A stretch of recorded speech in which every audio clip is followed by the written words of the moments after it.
தனக்கென வாழாமல் பிறருக்கென வாழ்பவர் இயேசுவின் உண்மை அடியவர். மனுக்குலத்திற்காக தனது இன்னுயிர் ஈந்த கிறிஸ்துவின் அடிச்சுவடை பின்பற்றி சுவிசேஷத்திற்காகவும் சமுதாயத்தின் அடித்தட்டில் வாழும் சாமானியருக்காகவும் தங்களது முழு வாழ்வினையும் தியாக பலியாக்கினவர்களின் அழகிய வரிசை இன்னும் தொடர்ந்து கொண்டுதான் இருக்கிறது.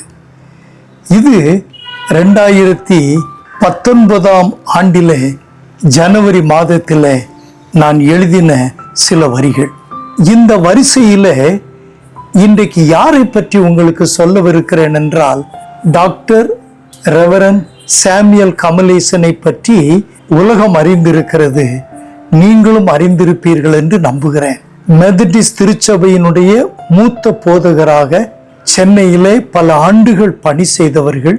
உலக தரிசனம் வேர்ல்டு விஷன் என்கின்ற இயக்கத்திலே அமைப்பிலே உதவி தலைவராக, விசேஷமாக உலகம் அனைத்திலும் இருக்கும் போதகர்களுக்கு பணி செய்யும் ஒரு மாபெரும் ஊழியராக பயன்படுத்தப்பட்டவர்கள்.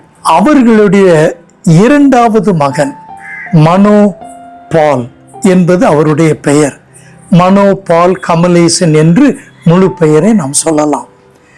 இவர் இளம் வயதிலேயே இயேசு கிறிஸ்துவை தன் சொந்த இரட்சகராக ஏற்றுக்கொண்டவர்.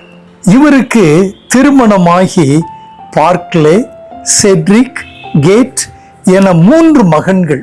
இவர் கோதுமை மணியாக நிலத்திலே விழுந்த போது செட்ரிக் என்கிற மகனுக்கு மட்டும் திருமணமாகி இருந்தது.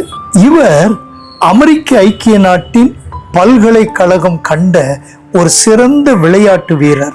அமெரிக்க ஐக்கிய நாட்டின் பல்கலைக்கழகத்திலே படித்து வாழ்ந்தவர் ஆப்கானிஸ்தானத்திலே முதல் மைக்ரோ நிதி வங்கியின் ஃபர்ஸ்ட் மைக்ரோ ஃபினான்ஸ் பேங்க் தலைமை நிர்வாக அதிகாரியாக பணியாற்றி கொண்டிருந்தார். நடந்தது என்ன? 2019 வருடம் ஜனவரி மாதம் 14ஆம் நாள் காபூல் பட்டணத்தில் நடந்த ட்ரக் குண்டு என்று சொல்லப்பட்ட அந்த குண்டு தாக்குதலில் பலியானவர்களில் இவரும் ஒருவர். குடும்பம் அமெரிக்காவிலே, இவர் ஆப்கானிஸ்தானிலே வாழ பிறந்தவர். சாதிக்க வேண்டும் என்பதற்காக தன்னை சாவுக்கும் சமர்ப்பணம் செய்தவர் என்று சொன்னால் மிகையாகாது. ஆசியா, ஐரோப்பா, ஆப்பிரிக்கா, அமெரிக்கா ஆகிய இன்னும் 4 நாடுகளிலேயும் பொருளாதாரத்திலே வலுவிழந்த பகுதிகளில் சிறந்த திட்டங்களை உருவாக்கி அதை செயல்படுத்தி 30 ஆண்டுகள் சுயநலமில்லாது சமூக பணிகளில் ஈடுபட்டு சிறப்பான சேவை செய்தவர். தீத்து என்பவர் பவுலடியாரினுடைய ஒரு மகன் என்றே சொல்ல வேண்டும். அவருக்கு எழுதிய நிருபத்திலே பவுல் என்ன சொல்கிறார்? நம்மவர்களும் நற்கிரியை செய்ய பழகட்டும். அப்படி இந்த மனோ பால் கமலேசன் இன்றைக்கு ஆபிரகாமின் மடியில இளைப்பாரி கொண்டிருக்கிறார். ஒருவேளை உலக பிரகாரமான மொழியிலே சொல்ல வேண்டும் என்றால் அவருடைய மனைவி பிள்ளைகளை தவிக்க விட்டு சென்றிருக்கிறார்.